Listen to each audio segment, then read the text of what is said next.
Good evening, everyone, and welcome to the second edition of Home Buyers Connect webinar series, a monthly educational initiative brought to you by HomeCapital, India's first down payment assistance program. Among mankind's primal needs is the need to belong. Homes have provided that sense of belonging since time immemorial. But despite that cozy scenario, buying a home is a complex, time consuming, and remains to be an expensive proposition.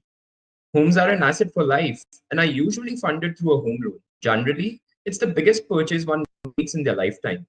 But before applying for any home loan, it's important to determine which one specifically suits your situation best. Among the parameters to consider, interest rates, loan tenure, loan to value ratio, processing fee, these are just a few. Furthermore, applying for a home loan requires a specific procedure to be followed. Our goal at Home Capital is to make the entire home buying experience as convenient and hassle free as possible. Being better informed and prepared provides an edge and makes your life's biggest purchase a walk in the park.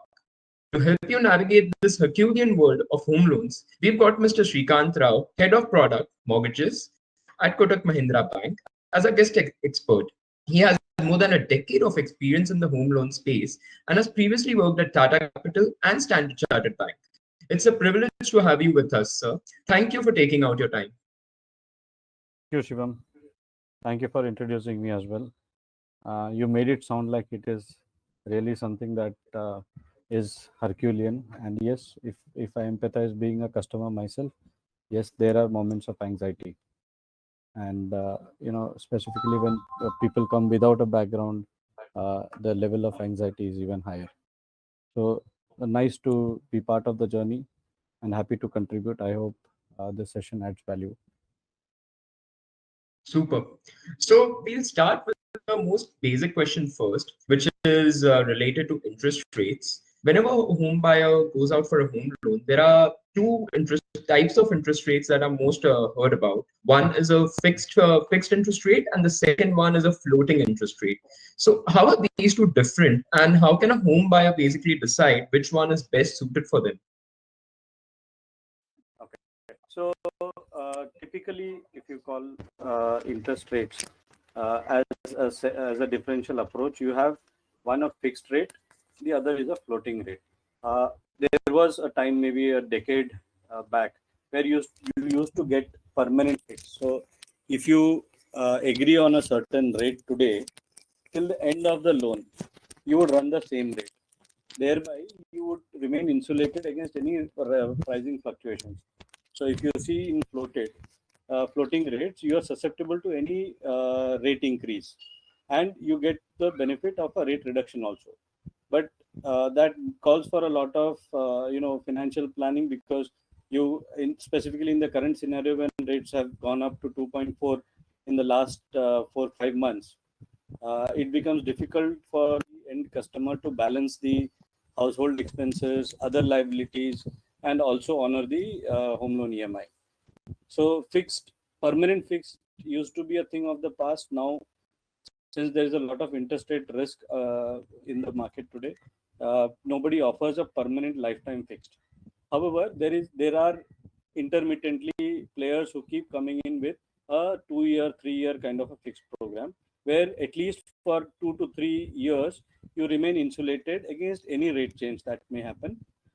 Otherwise, I think 8 out of 10 loans today happen on floating rates only. So it's less of a matter of choice. But yes, if that choice were to be available, depending upon the cycle, if the rates are to go down, better ride the floating rate. If the rates are going up, then better insulate the risk by locking yourself at a certain rate, even if it were to be 25-30 basis points higher. But it makes sense, because you will then not have to deal with any rate change for the next 2 or 3 years. So Shivam, I hope the answer helps the question. Sure. So after discussing interest rate, the second one would be about the tenure. How does the tenure of a home loan affect the total cost when we add up the principal and the interest? Okay, interesting question. So ballpark, if I were to say at around 8.5% rate, which is existent today after the recent revision in December. So in 240 months, the interest outflow typically would be equal to the principal that you have borrowed. So interest is a significant component here because the tenure of the loan is stretched. So in simple layman language, if I were to tell you, 10% on 100 rupee is 10 rupees for 1 year, 20 rupees for 2 years, 30 rupees for 3 years. So basically, the longer the exposure or the loan, the higher the interest outflow. Therefore, the objective typically as a customer should be to, specifically in rising interest rate cycles, should be to keep prepaying whenever there is excess cash flow coming in. The attempt should be to keep on prepaying so that you exit the loan in maybe around 8 to 10 years, and that is what typically the portfolios also show. Loans Right. are generally over in 8 to 10 years. But yeah, the underlying fact is the longer you run the loan, the higher the interest burden is. Right. Back to you. I hope I'm not getting too technical with my answers. Huh? No. That was actually a nice way of explaining it.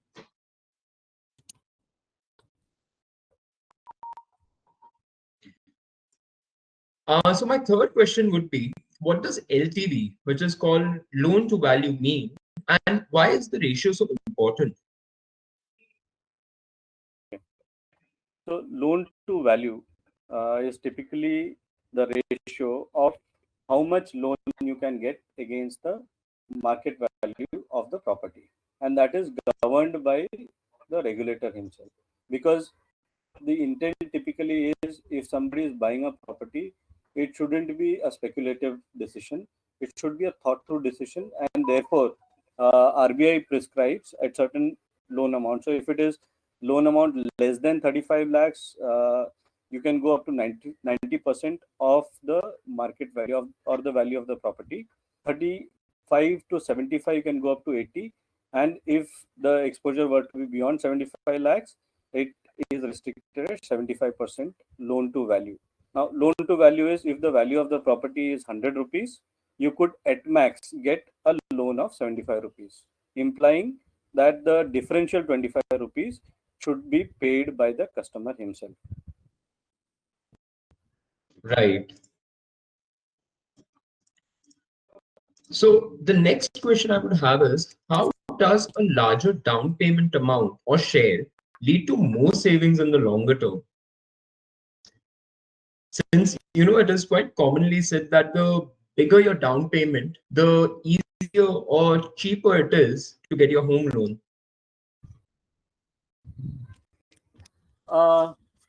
Down payment actually doesn't have any correlation with the rate that you fetch, because Right. across the industry, typically you would find rates being dependent on the credit worthiness of the borrower. So if you have a good credit score, you are more likely to get a more competitive rate than in a scenario where you are taking only half the loan. So on a 100 rupee property, you are asking for only 50 rupees worth of loan. So that, while it mitigates the risk on the bank side, I don't think it has any role to play as far as commercials or rates are concerned. Your rate is more a function of how you have maintained the financial discipline in your previous transactions. You would have taken a two-wheeler loan, an auto loan, or maybe home loan in the past. Depending upon your repayment behavior and the discipline, including credit card performance, there is a bureau score that gets generated, and your underwriting decision as well as the pricing decision depends on what score you hold, and that is agnostic to which lender it is. Typically lenders peg their pricing matrix around what credit score the borrower has. Done from my side.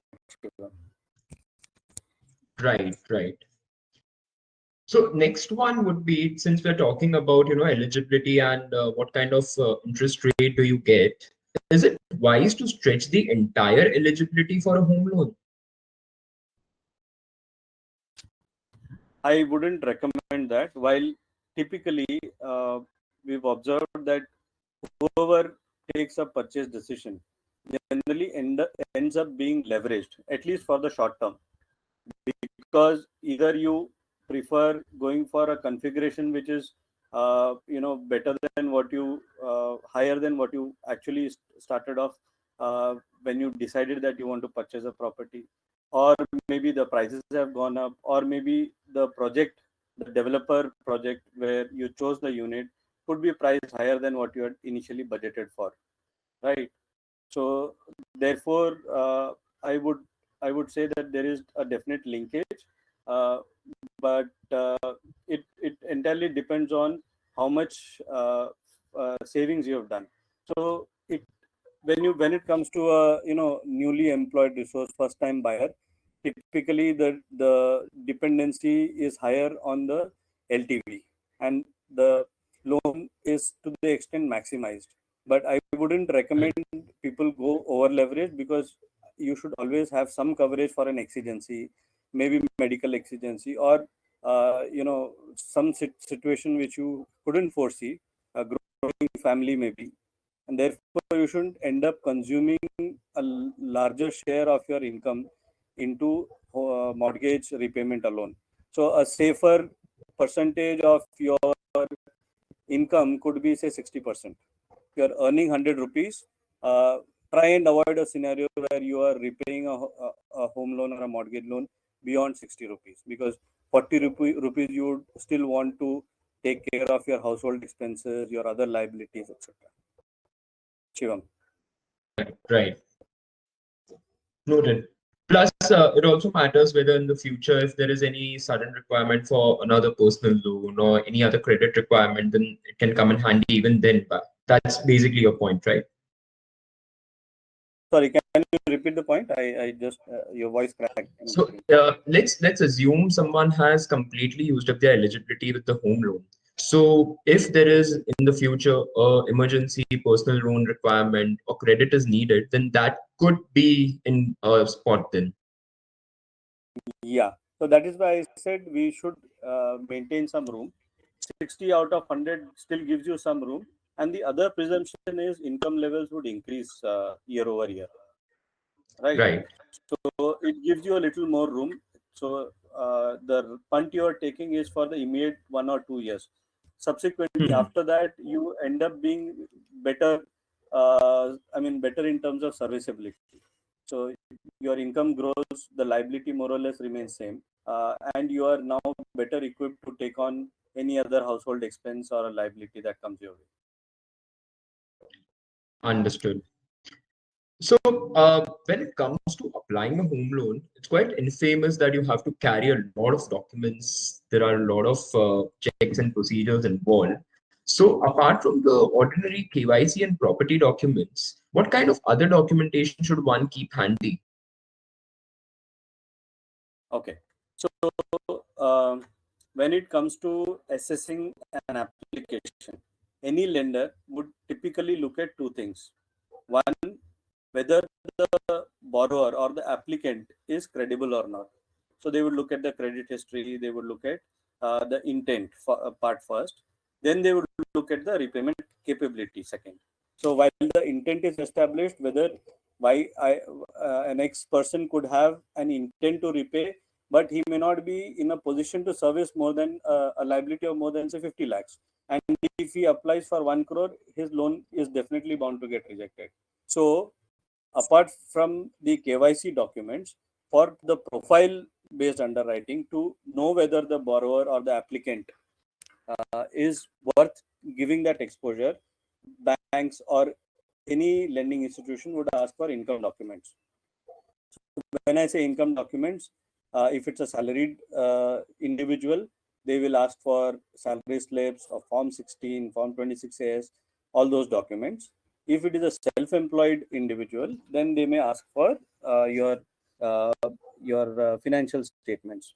The self-employed could be individual, non-individual, partnership, limited liability, or private limited company. So in all these instances, to establish the repayment capability, income documents are sought over and above the KYC, and also at times if there is an existing loan, lenders may ask for repayment schedule to be sure that the repayment discipline is upheld on the existing liabilities. That's the response on the borrower side. Now, when it comes to the collateral, obviously the lender would check whether the property is worth taking an exposure, whether it is free from encumbrance, whether it is legally within the approved sanction plan, etc., etc. So it's a relatively complex subject, but there are clear vendors and clear norms and structures put in place to underwrite collaterals. So the underwriting happens on both the profile and the property that is being offered as a security. All right, noted. So my next question would be about APF, which is Approved Project Financial. We hear it at a lot of places, a lot of developers even advertising it. But what does it mean and how does it matter? I mean, how does it actually change the home buying experience or the journey? Let's assume if a property does not have APF with a particular bank, then how do we go about dealing with such a situation? And what is the meaning of a deemed APF, which is something that's a lot in the market right now?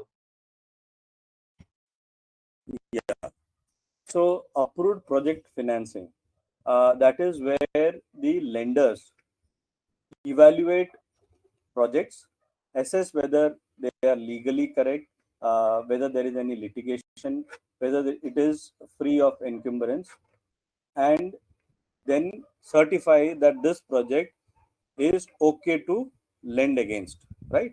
So when I say project, home loans typically are extended to borrowers within these projects, where if it is a 100-unit flat kind of a project, the borrower will come for 1 unit.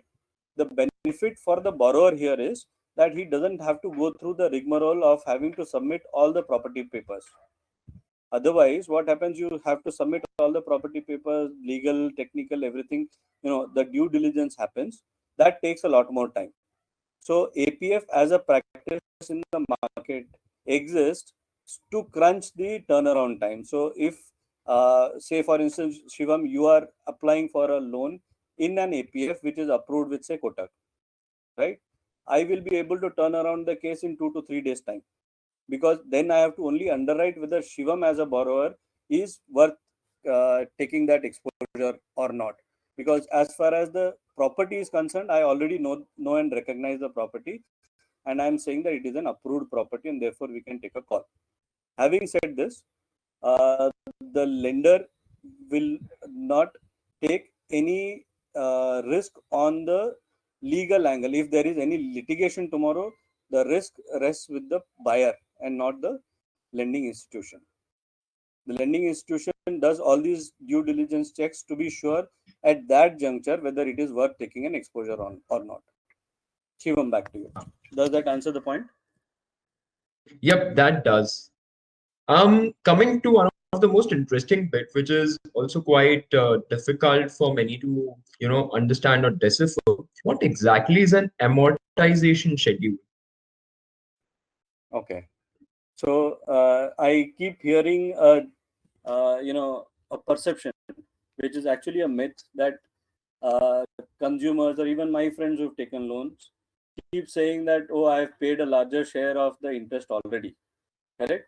So the presumption is that the interest is collected upfront, or the banks have, or the lending institutions have designs in such a way that the interest is collected upfront. It is partially correct, but it is higher initially only because your loan outstanding is also highest when you start off. Gradually, the loan outstanding reduces, and therefore the interest that applies on that part of the loan is also less. So if I were to just share a screen to show how it typically looks, if I may, Shivam, Yes, please. can we see the screen? Yes, it Shivam? is visible now. Yeah, screen is visible, right? So if an equated installment, the general perception is the principal and interest are the same. which is not the case. Initially, the loan outstanding is highest. So if you say an installment of about say 90,000 rupees, right, in this example that I've taken, if at the onset the interest outflow is at its maximum, is at its peak, that is 70,000 out of your 90,000 goes into interest. The blue part is interest, the orange part is principal. So initially, a larger part of your installment goes into interest because the principal outstanding is also high. If I go to this, can you see this Excel sheet, Shivam? Yes. Yeah. So I started off with a 1 crore loan at 8.5, right? So in the first month, my principal outstanding is 1 crore, and therefore the interest is the max. Eventually, when the principal gets serviced, the loan outstanding also goes down over time, right? And therefore, with time, the principal being repaid will increase, and the interest being recovered will go down. Therefore, initially, as this chart shows, the share of interest will be higher relatively as compared to the principal. This is specifically applicable for longer tenure loans. If you shorten the tenure, which I said in your previous point, Shivam, that if you take a shorter tenure, the principal and interest components will be proportionately higher. The principal will be higher because you are crunching the timeline to accommodate a higher monthly installment, right? But for a 240-month tenure, if you see, this is how your curve will be. Initially, the outflow of interest will be higher, but as you proceed in the months, you will see that the interest component goes down, and you start paying a larger share of the principal until it goes down to zero at the end of the tenure. Right. So, basis of this, what is a structured mortgage against, let's say, a plain vanilla loan? So the example that I showed in the graph was a plain vanilla repayment. Structured repayment are norms used typically when the borrower wants a higher loan than what is eligible for if it's step up. So if at the early stages of the career, the borrower, he or she, wants a loan which is more than the repayment capability, then banks have certain facilities where you start at a lower installment to start with, which gradually builds up with your income. Therefore, as time proceeds, your installment, the quantum of your installment will increase with time, right? That is the Mhm. structured repayment, which is step up.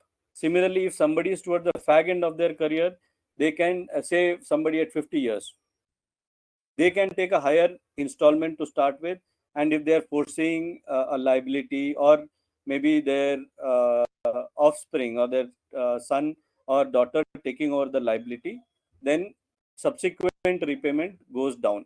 So you start with a higher EMI to installment to start with, and then it diminishes with time, and it tapers down to the end of the tenure as a smaller reducing installment. So structured repayments are designed to accommodate specific needs. Early stages, people would look forward to a step up, but let me tell you, step up designs like step up result in higher interest outflow because the repayment of principal slows down.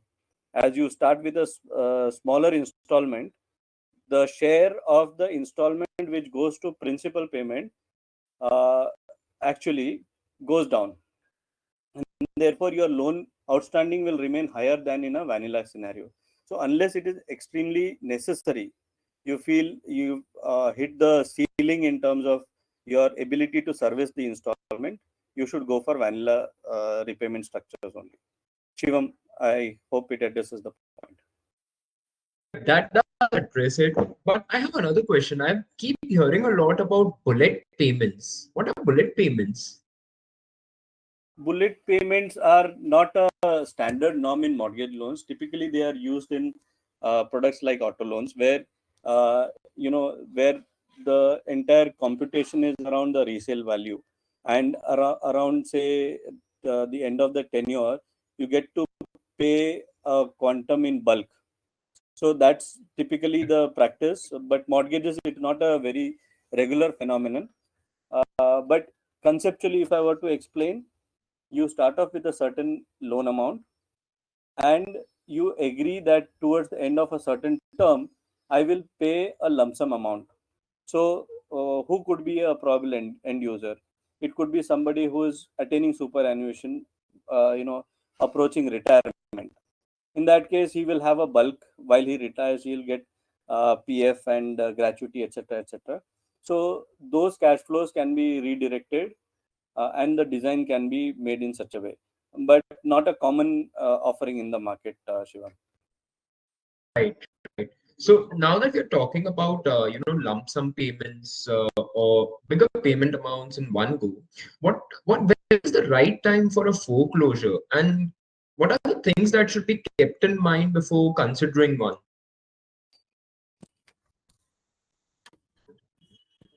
Right time for foreclosure, basically, see, given a choice, if you look at 2 decades before, people would conserve money, save money, and then buy a property. The first property I bought was when I was 25 or 26, right? And I'm sure the generation after that also would have uh, had access to credit.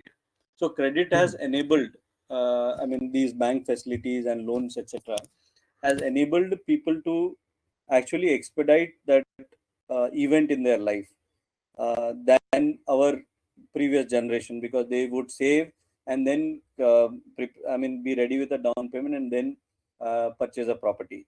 In this case, there is a catalysis. There is somebody like a lender who is willing to underwrite your application and give you that money. Take this money and purchase the property, right? Therefore, uh, as I said, the longer you run the loan, the higher amount of interest you have to shell out. So there is no good time. The only argument that could go in favor of prolonging a liability is when you have other investment avenues which are giving you much better returns. So I would be foolish if I would keep 10 lakhs in my FD and run a 10 lakh loan here, because FD returns net of tax are much lower than what I would otherwise pay in the home loan. So I'm in this scenario, I'm not touching upon the interest saving under Section 24B of Income Tax Act and the 80C principal saving. So if you ignore that, uh, Hmm. a same individual or a borrower would not prolong a liability beyond, say, typically the trend shows 6 to 8 years. So the sooner you exit a liability, the better, Shivam, in a nutshell. Right, right. So, putting it in more simpler terms, let's say I just got a yearly bonus of like 5 lakhs or 10 lakhs, and I just have the money parked around somewhere. So, it would be much better suggested in such cases that I try to end up my loan as quickly as possible. So I would suggest have some amount for exigencies. Say if you Right. have 10 lakhs, don't pour it entirely into your home loan outstanding, because if there were to be a requirement in the next 1 year, you will then end up applying for a personal loan or a top up on the home loan. So keep some funds aside for immediate exigency requirements. But otherwise, if you have a lump sum cash flow coming your way, it is prudent to repay the liabilities to the extent possible. Yeah, Shivam. Understood. So, just like foreclosure, the next question is about another very standard procedure that a lot of people choose for, which is balance transfer. Pros and cons of balance transfer, because I also keep hearing that the procedure to actually do it is quite lengthy and troublesome. Yeah, because it involves assessing both the borrower and the property as well. So yes, at times it goes to a week, 10 days, and the extent of documentation also, because legal checks and all require all the documents to be in place.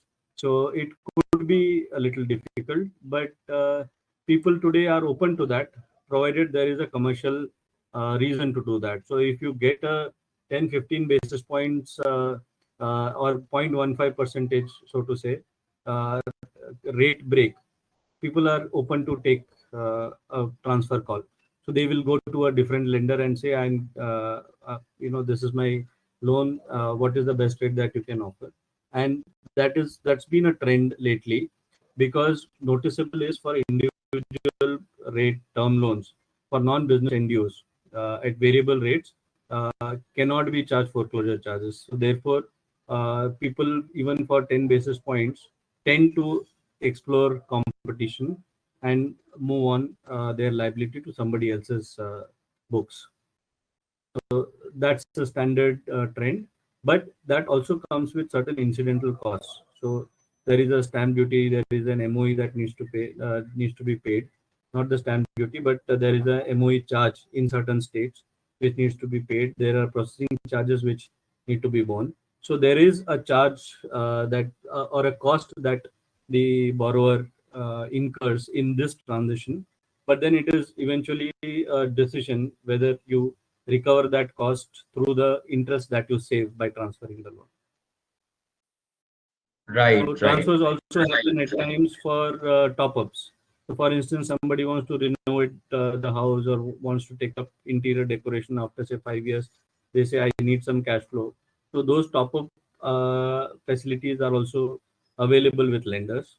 They either apply for a top-up within the institution they are currently having the loan facility with, or they explore other institutions.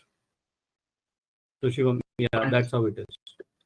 So after a brief discussion on a lot of factors involving home loans, I come back to a very simple question, which is, I don't know, one of the most difficult ones in a way. How does a user compare the loan offers of various banks? Because a home buyer isn't going to just depend on one bank.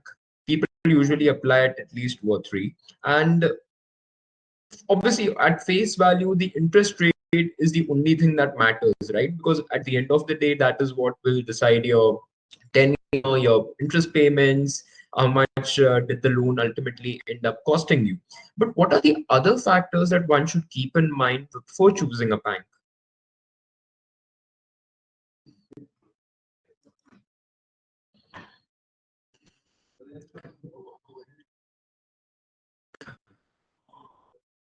Sorry, Shivam, I had some connectivity issue. Can you just repeat the No question? problem. I couldn't hear I it. will repeat the question. No problem. So, my question is rather simple, but also one of the most difficult ones for a home buyer.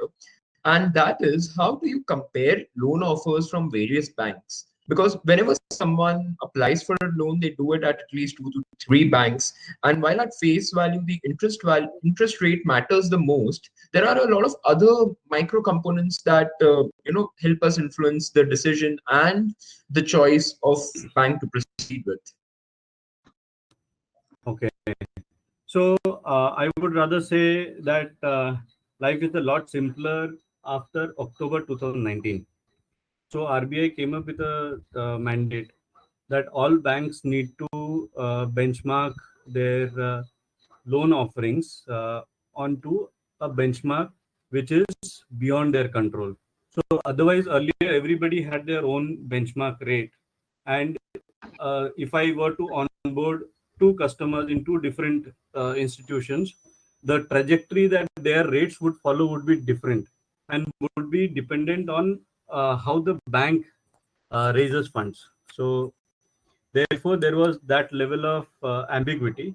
But effective 1st October 2019, that has changed. So banks specifically have been mandated to base their loans on an external benchmark which is beyond their control.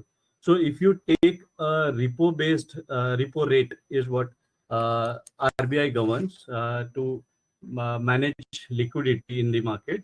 So if you benchmark that to a repo, for instance, in two different banks, the trends would more or less be same, except for when the effect is given.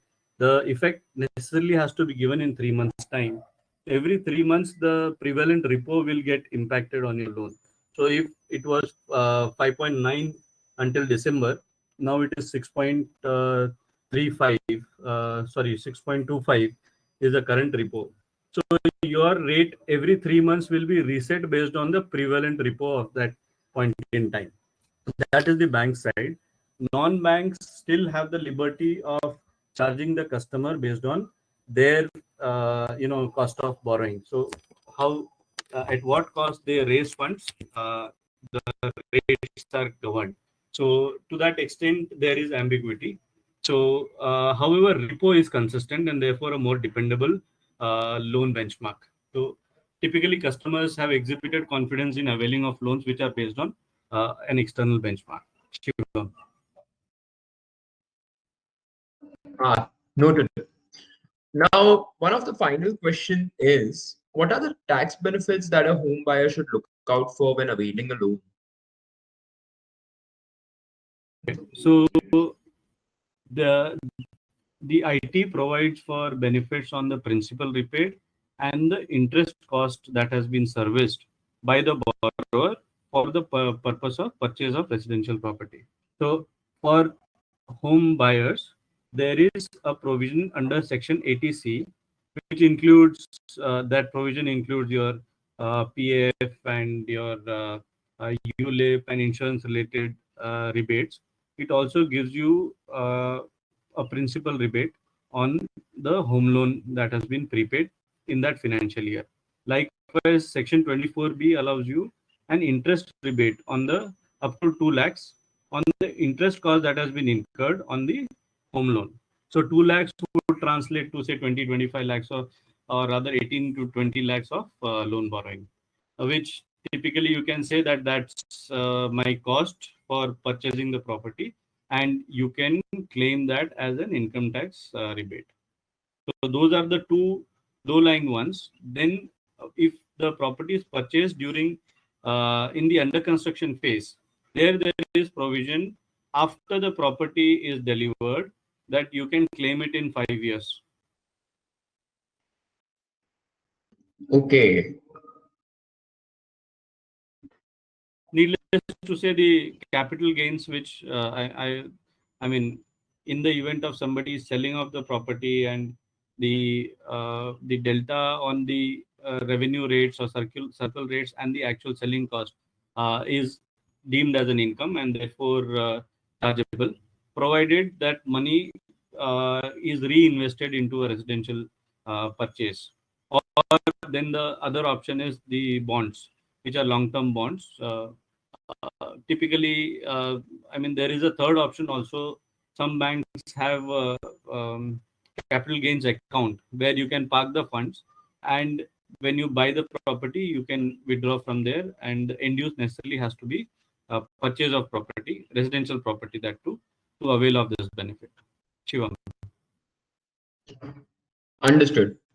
So now I'll ask you the last question from our side, and then we'll be shifting to the audience. Yes. Can I sell my property if my loan is still ongoing? I mean, regardless of the tenure of my loan or the outstanding loan amount.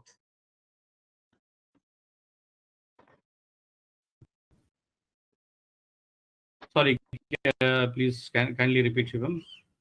Sure. Can I sell my property while the loan is still ongoing, irrespective of the outstanding amount or the tenure? Yes, the property can be sold, but there is a procedure around it. So the proceeds of the sale has to first go towards repayment of the loan. That is the precondition. I mean, to keep it simple, whatever proceeds come first, it should go towards repayment of the loan that is there to get the previous title documents and the society share certificate, etc., as applicable. So to retrieve the documents, the property has to be freed, and therefore first proceeds have to go towards repayment of the loan. Understood. Thank you so much for all the insights. We'll now shift to our Q&A session with the audience. I already have a couple of questions from the last 30 minutes. The first one is, when CIBIL score is low but now is better. Okay, let me just reframe that for you. The CIBIL score was previously low but has improved now, but the file history has a couple of check bounces on it. How will this impact the home loan? Okay. So, if there has been any adversity in the repayment, like check bounces or uh, transactional bounces or inconsistency in income, there is an underwriting process which every lender undertakes. He may either, I mean, depending upon how many bounces are there and when they have been repaid. One, if there are bounces, your bureau score also gets impacted. Even if you keep the bureau score aside, the assessment is completely to the discretion of the lender.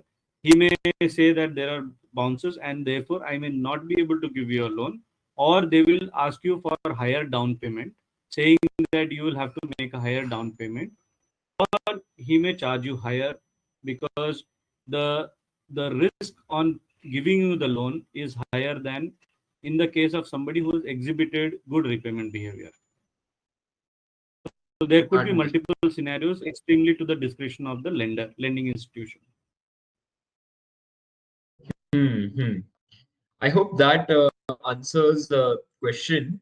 If you have any follow-up question regarding anything we've asked so far, please feel free to ask in the comment section. I'll be moving on to the second question now, which is, banks usually ask the user to purchase insurance along with the home loan.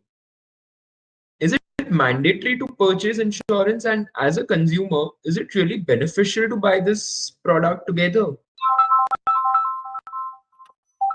So that's a usual question. So there are two types of insurance that we are debating here. First of which is insuring the property against which you are taking the loan. So there are banks, and it is in the banks and the borrower's interest that the property remains safeguarded, because uh, that is the core security against which the loan has been given. So keeping that insured is fair. Uh, but having said that, the borrower is at his free will allowed to explore options that he has, only that the assignment, the proceeds of the insurance in the case of an eventuality would accrue to the would go to the bank or the lending institution. Second is the mortality risks. That is, if the person who is repaying the loan were to maybe in the event of a demise, what happens to the loan? So there are many instances where, uh, as long as the person, the key person in the family, is hale and hearty and is able to repay, everything is hunky dory. But when something goes wrong, is when it pinches, and the dependents then have a problem in being able to service that installment, and eventually the bank liquidates the property, and the loan is closed.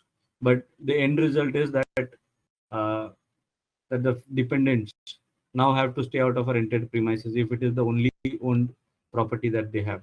So if you were to ask me, is it mandatory? It is not mandatory as a policy, as a mandate, as a regulatory policy. But if you ask me whether you should take, every borrower should cover his liability through insurance product, so that in the case of an eventuality, the family doesn't suffer. Right. We have one more question, which is, does paying EMI for an under construction property help in saving interest amount? I think I touched upon that when I mentioned the tax benefits. So while the property is under construction, whatever interest has been served by the customer can claim as tax benefit after the possession of the property is received. So, provided there are limitation and caps defined, there is provision to recover in 5 equated years where you can claim that interest cost after you receive possession. Does that answer the point? I mean, I don't know who asked that question, but it's a very good question. Not many people actually know of it. Uh, it was asked from the audience. So if you have any other follow-up questions, please do send it in the chat box. There's one more question from the audience, which is, can I buy a second home when I already have a home loan active for the first one? Uh, if the question is whether a second property can be bought, there is no restriction as such. By a borrower's perspective, whether there are people willing to lend to you, yes, as long as you exhibit your ability to service that installment, you can buy. Correct. The third response to this is, does it give you tax benefits? I mean, lately, last 2 years back, I think there was a regulation which excluded the loss on house property clause. So therefore, that 2 lakh restriction applies now. So earlier it was unlimited. You would show a rental receipt and expend out the entire interest, which now is capped to 2 lakhs. So therefore, you think twice before you buy the second property. Uh, and your choice of the area and the pricing, because there are certain pockets where there has been correction. There are certain pockets in every city where the prices have been static. There are outskirts where you get better pricing, but your risk is as much, provide until the area gets developed completely. So that choice is completely to the borrower. If it is not for self occupancy and it is only an investment property, tax benefits don't accrue now in the last 2 years, 3 years, as much as it used to earlier. And the play is then entirely on either rental income or on the appreciation that the property will fetch maybe 5 years, 10 years from now. Does that answer the point? Yep, you have actually answered all our questions perfectly.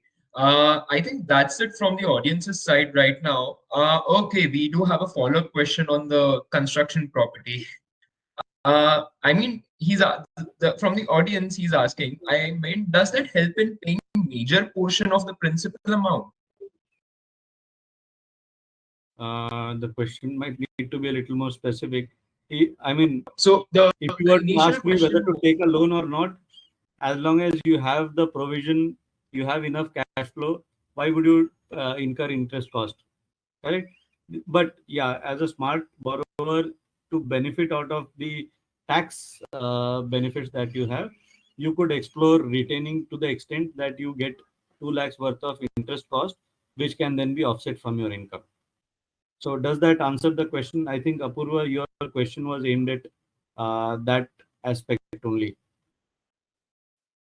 Maintain that much portion of the principal, which allows you 2 lakhs worth of interest outflow, which can be expended out in your income tax. Follow-up questions on this? um, hey Apurva, if you have any more follow-up questions, you can either put it in the chat box, or I am trying to enable the mic for you, but we are unable to connect to you right now.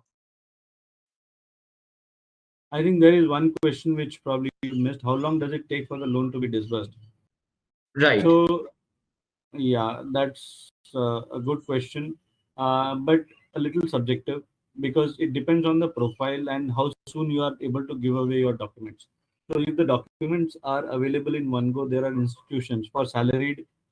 Typically, the turnaround time would be 4 days, and for self-employed, they may take a little more time, maybe 6 to 8 days.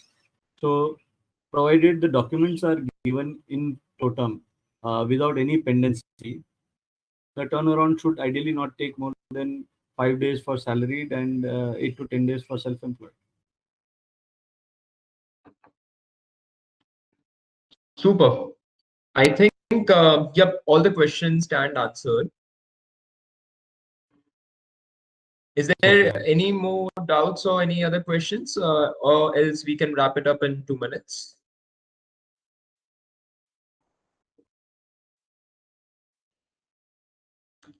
Report decreases, how can we benefit? So I think I found the next question, Kiran. Right. Yep. After taking loan, if the repo rate decreases, how can you be benefited? Probably that's the question.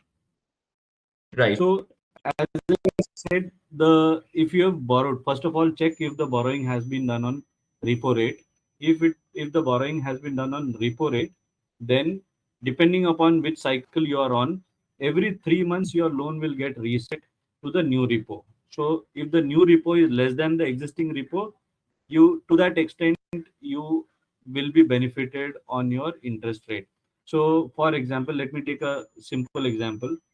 Your rate is 8% while the repo is 5, right? Eventually that 5 becomes 4. In 3 months reset, when the repo rate is reviewed and it shows as 4%, your rate is, which was earlier 5 plus 3, which is 8, goes down to 4 plus 3, which is 7%. Therefore, any change in the repo gets passed on to your loan rate of interest with a maximum term of 3 months. Within the next 3 months, that benefit will be given to your loan account. I hope that answers your point. Kiran.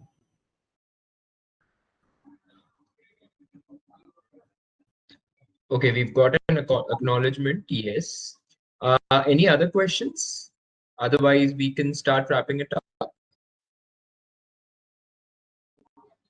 You can even raise your hands if you need more time to type in the chat box.